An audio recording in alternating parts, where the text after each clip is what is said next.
You ever think your home is the safest place in the world? Imagine pulling up your driveway one day and finding nothing there. Not a roof, not a wall, not even a door. Just rubble where your dream once stood. That's exactly what happened to me. But here's the twist. The people who destroyed it weren't strangers. They were my own HOA, and they had no clue I was the one man in this state they should never have crossed. Before I start, tell me in the comments, where are you watching from? I knew something was off the second I pulled up to where my mountain mansion used to sit, gone, flattened. Nothing but splinters and a half-buried mailbox that still had my name, Benjamin Powers, printed on it in gold. I killed the engine and stepped out of my black Ford Bronco, boots crunching over the splinters that used to be the wraparound deck I built myself. I stood there for a full minute, heart hammering in my chest, trying to process. Then I heard that high-pitched nasal voice that made every blood vessel in my neck throb. Well, if it isn't Mr. Too Good for HOA rules himself. I turned around slowly. There she was. Amber Bellington, the president of the Silver Ridge HOA. 50-some, overly highlighted hair, that smug, tight smile she always wore like a weapon. She was holding a clipboard like it was a sword. "You did this?" I asked, my voice low. "We issued multiple warnings, Benjamin," she said, flipping through her papers. "You failed to pay over $7,000 in fines, code violations, unauthorized deck extension, non-compliant fence height, and of course, the infamous sunflower flag." I blinked. "You demolished a house over a flag?" Amber raised her eyebrows like I just asked if water was wet. "It was political imagery against HOA decorum. That flag had a sunflower on it. That's the state flower." She shrugged. "It's not our fault you refused to cooperate. We followed proper escalation procedures." My fist clenched. "Where's the demolition permit, Amber?" "It was approved by the board." "Unanimous vote." "You mean your cousin Todd and your wine club friend Cheryl?" "Still a vote," she said, already spinning on her heel. "You should have read the bylaws, Benjamin. You're not above the rules just because you think you're special." She strutted back toward her white Lexus. I stared at the wreckage of my home, the wind kicking up dust from where my porch used to be. Too bad Amber didn't know what I did for a living. See, I'd kept a low profile since I moved up here. Grew out my beard, wore flannel, didn't talk much. Folks just thought I was some quiet guy who liked hiking and grilling steaks. None of them knew the truth. I wasn't just a homeowner. I was the governor of the entire state, and Amber Bellington had just declared war on the wrong man. I didn't drive back to the Capitol that night. Instead, I booked a room at the old lodge down the mountain road, the one with creaky floors and hand-carved banisters. Nobody there asked questions. They remembered me from when I'd first moved to Silver Ridge before the election. Back then, I was just a guy looking for peace and fresh air. Now, I was something else entirely, a man with power and a reason to use it. The next morning, I met with the county sheriff. Rick Callahan had a handshake like a bear trap and eyes that had seen too much. He didn't waste time on pleasantries. "You're telling me they leveled your entire house?" he said, pulling a toothpick from his mouth and dropping it into a small metal tray on his desk. "I'm not telling you," I said, dropping a folder onto the desk. "I'm showing you." Inside were high-resolution satellite images from the state's Department of Geographic Information. I'd called in a favor less than an hour after Amber strutted off. The images showed the house standing on Wednesday, flattened by Friday morning, no storms, no accidents, just a paid demolition crew with a backhoe, and no legal permit on file with the county. Rick flipped through the pages, frowning deeper with every turn. "They told us it was an accessory structure, a shed or something, not a residence. Didn't even go through zoning," he muttered. "They lied," I said flatly. "And that's not a civil issue. That's criminal misrepresentation." Rick sat back, nodding slowly. "You want me to bring them in?" "Not yet," I said. "I want to know who signed off on the crew in the first place. The company, the contract, the payment. Follow that money." Rick tapped a finger against the folder. "I'll get my deputy on it. But if what you're saying checks out, this isn't just about some HOA overstepping. This is organized fraud and possibly conspiracy to commit property destruction." He grunted. "You always did think like a prosecutor." I didn't respond to that, not out loud. By noon, I was sitting in a folding chair at the back of the community pool house, dressed in jeans and a windbreaker, a state ID badge clipped to my shirt.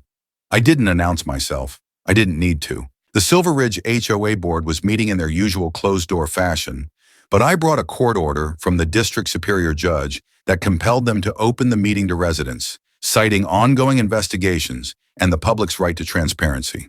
The door opened. Cheryl Evans, the HOA secretary, blinked at the sight of me. Her lips parted, but she didn't speak, just stepped back, letting me walk past her into the room. Amber was at the head of the table, sipping from a tall insulated cup and scrolling through her tablet.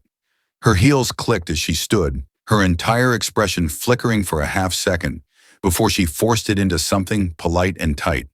"I wasn't aware we had guests," she said. "You're aware now," I replied, walking to the center of the room. "This meeting is now public."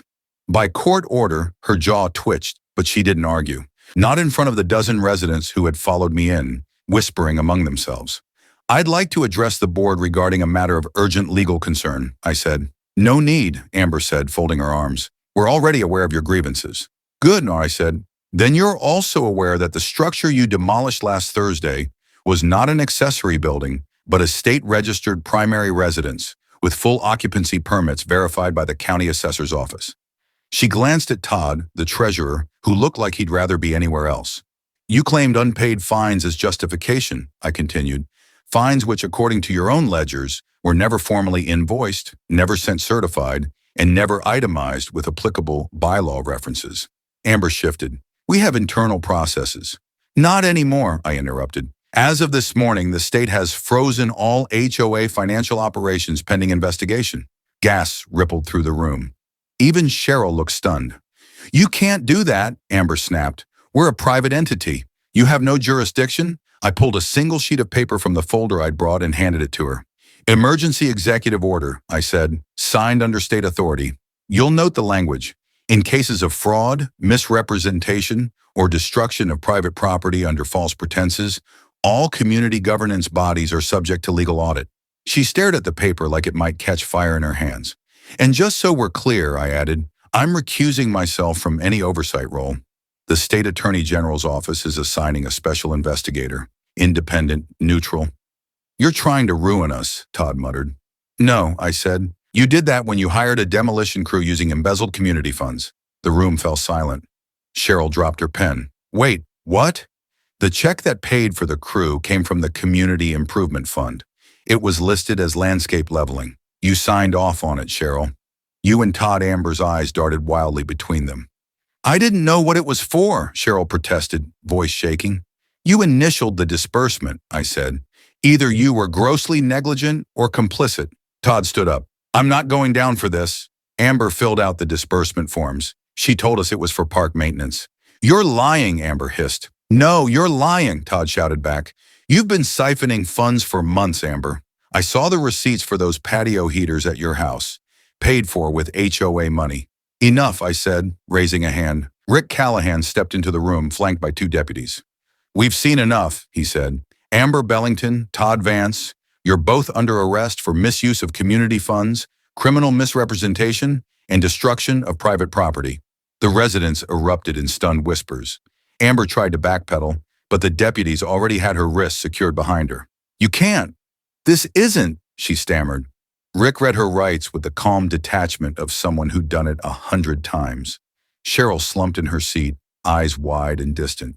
I walked out before the cuffs clicked shut. I didn't need to see that part. Outside, the sun was climbing high over the ridge. A few neighbors stood near the pool gate, watching everything unfold. One man nodded at me, eyes filled with something I hadn't seen in a while around here. Respect. I walked past him without saying a word. There was still a lot to do, but for the first time in weeks, I felt like the mountain might actually be mine again. 3 days after the arrest, I stood in what used to be my kitchen, surrounded by scorched pine needles and fragments of ceramic tile. A forensic survey team was documenting everything, measuring, cataloging, photographing. One of them crouched near the half-buried remains of a support beam, calling out measurements to another. The bright orange flags marking evidence fluttered in the morning breeze like tiny warnings. The fire inspector, a slate-gray man named Darnell, stepped around a pile of charred lumber. He'd been called in after the sheriff's office found something odd in the wreckage. Chemical traces that didn't belong in a standard demolition. "You were lucky to catch this when you did," he said, tugging off his gloves. "Someone tampered with the structure before they leveled it. Accelerants in the floorboards. Looks like they wanted to make sure it couldn't be rebuilt." "Gasoline?" I asked. "Something more exotic, industrial solvent, not something you buy at a hardware store." He gave me a long, meaningful look. This wasn't about code violations. This was planned. Someone wanted this place erased. I stared at the crushed remains of the fireplace I'd built with reclaimed stone from an old mining town. There was no code infraction that explained soaking a house in flammable chemicals before knocking it down. Send everything to the AG's office, I said. Chain of custody, full report. Darnell nodded and motioned to his team. I turned away and walked back toward my truck where a woman in tailored navy slacks and tortoiseshell glasses was waiting with a tablet in hand. Governor Powers, she greeted me crisply. I'm Special Investigator Lena Brooks, assigned by the Attorney General's office. Let me guess, I said. This is bigger than Cheryl's patio heaters. She tapped her screen, pulling up a map of Silver Ridge and the surrounding parcels. We've uncovered financial transfers routed through shell companies tied to the HOA's improvement fund. Over the last 16 months, over $250,000 have been funneled into off-book accounts. I raised an eyebrow. Personal enrichment? Partly, she said, but most of it was used to purchase surrounding properties at auction. Parcels that had gone into foreclosure after residents were hit with inflated fines. They were driving people out, I said slowly, so they could buy the land. Correct. And once they controlled enough of the surrounding lots, they planned to consolidate and sell to a development firm. We've already subpoenaed the firm's records. They had a standing agreement to purchase the entire ridge once the HOA secured 75% of the acreage. Let me guess who brokered that deal, I said. Amber Bellington. She was the point of contact, Lena confirmed, but she didn't act alone. We found emails implicating a consulting group in Denver that specializes in community revitalization projects. They've done this before, I exhaled slowly, the pieces clicking into place. Silver Ridge wasn't just a power trip for Amber. It was a land grab, a long con masquerading as neighborhood governance. Where's the money now? I asked. Frozen, Lena said. The state treasurer's office cooperated immediately, but we believed they were preparing to move it offshore. You stopped this just in time. An unmarked SUV pulled up behind us. Two men in suits emerged. One of them handed Lena a folder, then glanced at me. We've got confirmation, he said. The demolition crew was subcontracted through a shell contractor with no operating license. The owner? Todd Vance's brother-in-law. Paid in cash, Lena flipped open the folder, scanned the contents, and snapped it shut. We'll move forward with federal charges. This crosses state lines. As they left, I sat on the tailgate of my truck, staring out over the valley. The ridge was quiet again. No HOA board pacing the streets with clipboards. No petty threats taped to front doors. Just the sound of wind through the trees. That afternoon, I called a town hall meeting. The community center hadn't seen a crowd like this in years. Every seat was filled. People stood in the aisles and lined the back wall. Some I recognized, retirees, teachers, young couples with kids. Others I didn't, but every face was tense, waiting. I stood at the front. No podium, no microphone, just me and the people who'd been trampled by a system meant to serve them. I didn't come here today as your governor, I began. I came here as your neighbor, one of you, someone who believed this place could be a home. A few heads nodded. What was done to this community wasn't just unethical, it was criminal. You were lied to, manipulated. Your homes were leveraged against you, and when some of you couldn't pay the fines they invented, they took your land and sold it behind your backs. A murmur rippled through the room. I saw a man in the fourth row clench his jaw, his hand tightening around the armrest. But that ends now, I said. The Silver Ridge HOA has been formally dissolved. The board is under federal investigation, and starting today, a provisional council made up of volunteer residents will oversee community decisions until we can hold new transparent elections. Someone in the back clapped, then another. It spread slowly, then surged into full applause. And there's more, I continued. Every fine issued in the last 2 years, every fabricated charge, every retaliatory penalty will be reviewed. If it was illegitimate, it will be voided and refunded. A woman near the front wiped her eyes and whispered something to the man beside her. I know trust doesn't come back overnight, I said, but it starts with truth.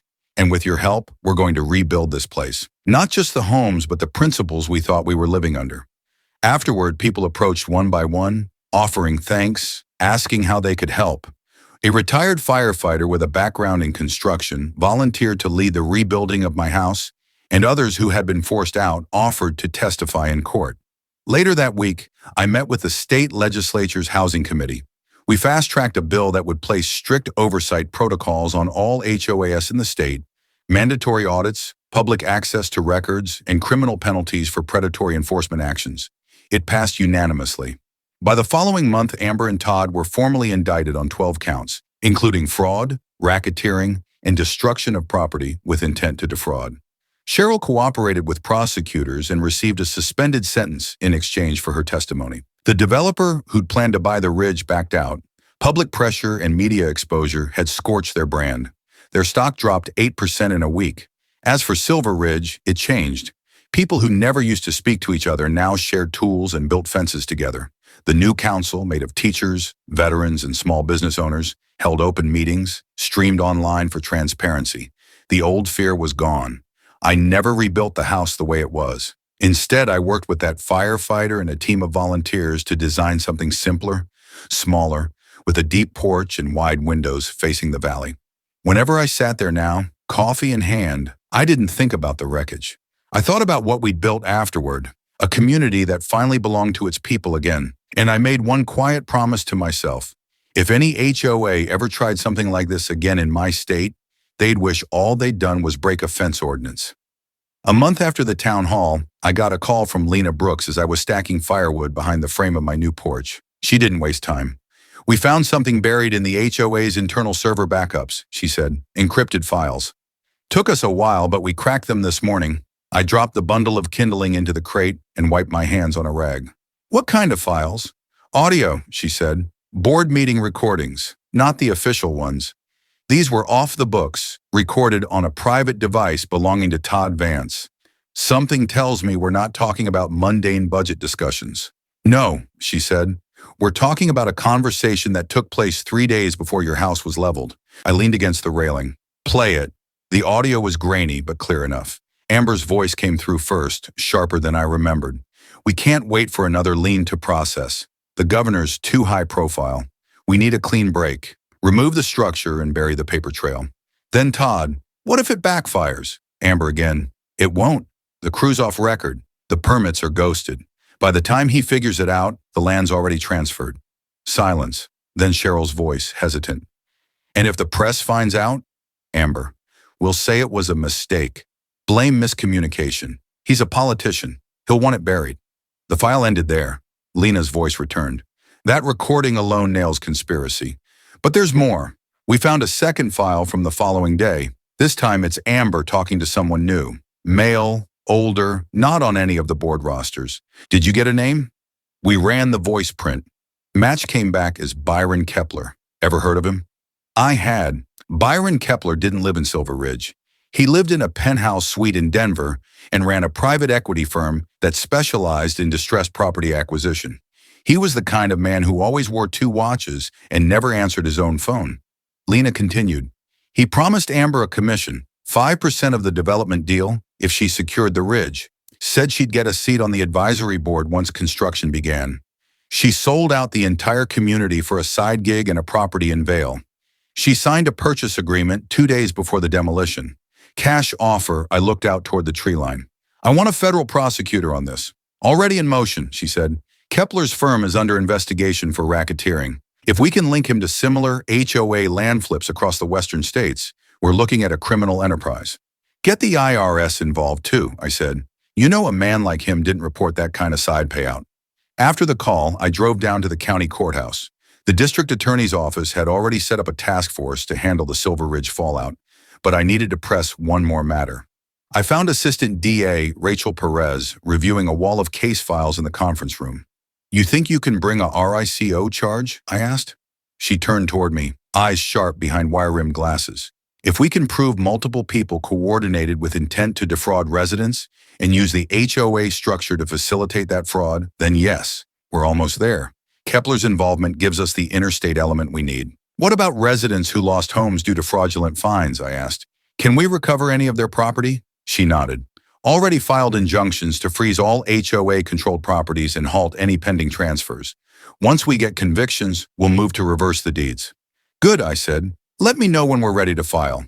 I want to be there when the warrants are served." It didn't take long. 3 days later, Byron Kepler was arrested at a private airfield outside Aspen. Lena had coordinated with the U.S. Marshals. Kepler had been attempting to board a chartered jet to the Cayman Islands.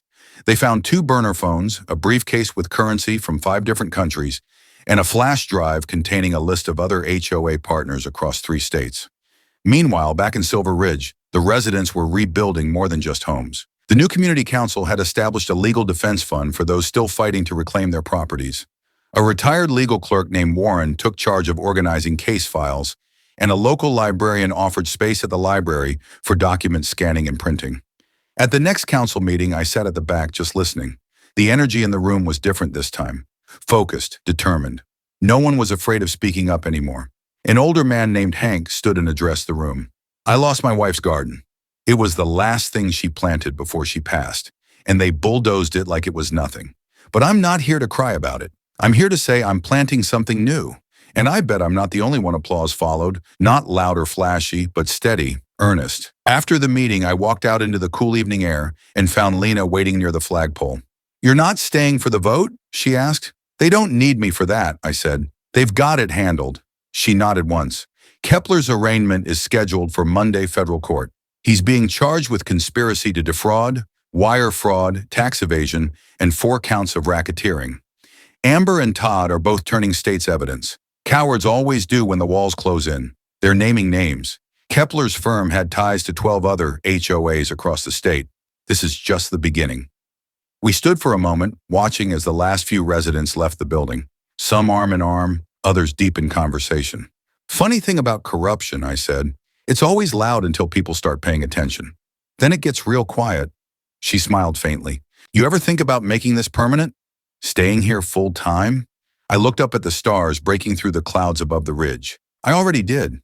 Over the next few months, the state legislature passed 3 new laws governing HOA operations: mandatory third-party audits, public disclosures for all board financial decisions, and the big one, a state-run ombudsman agency empowered to investigate HOA abuse without waiting for complaints. The Silver Ridge case became the model. Kepler's trial drew national attention, Lena testified. So did I. The jury took less than 2 days to convict. He was sentenced to 20 years without parole. His firm was dissolved, assets liquidated. A portion of the proceeds went directly into a restitution fund for the communities he tried to gut. Amber, Todd, and Cheryl were banned from holding any governance position in any residential community for life. Their plea deals included community service, restitution payments, and public apologies broadcast during prime time. The mansion I lost never came back, but the porch I built after stood taller in a way no blueprint could have captured. Every board was cut by someone who lived here, sanded by someone who cared, and when winter came, the fire inside burned steady. One afternoon, as snow began to fall, a boy no older than 10 rode his bike up the gravel path and handed me a folded paper. It was a hand-drawn map of Silver Ridge, the lots, the trails, even the creek. In the corner, he'd written, "Thanks for saving our town." He didn't wait for thanks, just turned and pedaled back toward the road. I pinned that map above my workbench and stood there a while, watching the snow gather on the windowsill. They tried to take everything, but in the end, they gave us back something better. A reason to fight, a reason to stay, and a reason to believe that no matter how far corruption reaches, there's always a way to cut it down, root and branch.